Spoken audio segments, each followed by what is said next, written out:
This is James Altucher at TheStreet.com TV, and I'm here with Mad Money TV show host Jim Cramer. So, Jim, 52-week lows versus 52-week highs, what do you like better? Just you personally, I at a actually gut like level. 52-week high because it's very hard to get on that list. It's kind of they've done some of the selecting for you, like Stock Picker. Any list that's generated by the market as a winner, a list that says that this company has passed both the business and the stock price, means that you're checked on both the technicals and the fundamentals. And I'm not a technician, but I like that. Do you ever feel, though, like you got to the party too late when you buy one of those? You know something?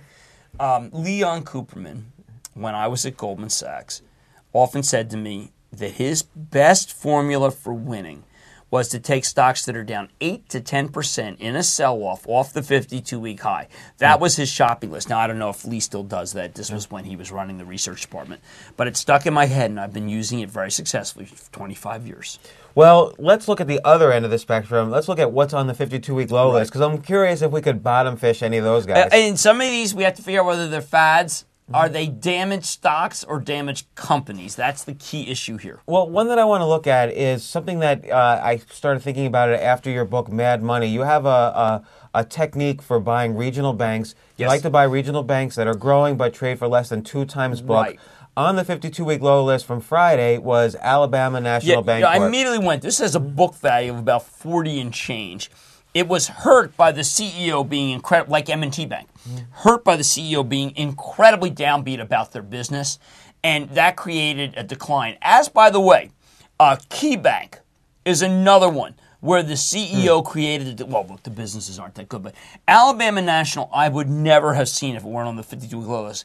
Of the ones that are on there, I pulled all the conference calls. I mean, I know Omnicare was one, and the conference call was bad.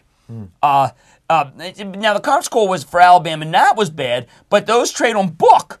Omnicare doesn't trade on book, so I've got a baseline that could make me want to buy Alabama. Remember, on the 52-week low list, they didn't get there by accident. It's like a lot of stocks. I was telling the guys from Stock Center 10. Nobody in America, in Britain, they like stocks that are 3 pounds and 2 pounds.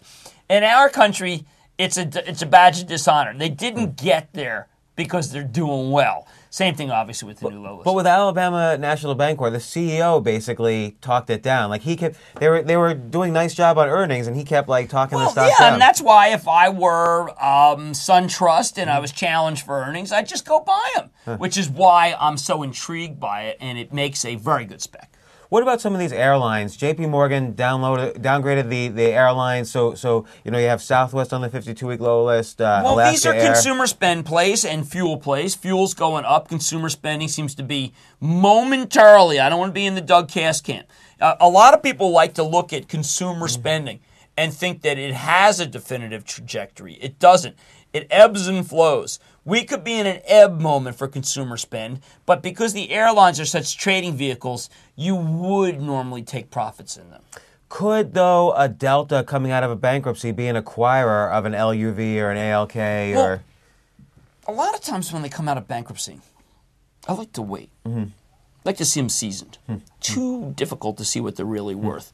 When a company goes when issued, I like to see it seasoned, and out of bankruptcy, I like to see it seasoned. Too quick to make. Now, that means I am going to miss some opportunities because of a noted caution. But I've been hurt, as a hit ratio, I've been hurt too often with those. Now, one thing we're keeping track of is, maybe the competitors of LUV and ALK are not the other airlines, but the so-called online collaboration stocks. Cisco's buying WebEx. People don't have to travel anymore. Right. They can have, great, hey, online listen, conferences. let me give you a thesis I'm thinking about right now, jumping off point for that.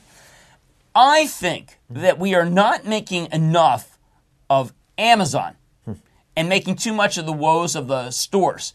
Amazon had a great quarter, and part of it is it's a share taker now from a lot of these stores. People are very comfortable ordering online what they would normally buy in stores. Let me use a quick sports analogy. When the Philadelphia Eagles lost to the Jaguars, everyone was blaming Coach Reed and the Eagles. And I got on and I said, well, you know what? There's another team here.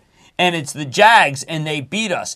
If I'm Best Buy, Circuit City, Radio Shack, but I'm also Costco, I would look to see, given the fact that there's no sales tax And given the fact that they have very little shipping cost, Amazon may simply be more competitive. And that could be the real weakness behind those retailers. That's what I've been working on. I'm not there yet. Well, what do you think of Amazon's simple storage service, their S3, line with they're trying to get businesses to move to their online service? Works because of their fulfillment business. They have a back end that's a giant pipe that needs more business. That's going to rise gross margins.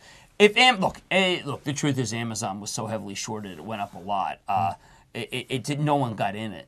So therefore, like the Bill Miller strategy, he was in it, was vindicated by this very quick ramp up. Well, Jim, thanks a lot. It's Thank you, 52-week lows and 52-week highs. We update the lists every day on Stock Picker, plus analysis of why they're each on that list. So good. So thank you. Remember, this is one where there's 10. You look for one. This is dirt with diamond. This is not 10 diamond. We update it every day, and thanks a lot. This is James Altucher with the Street.com TV.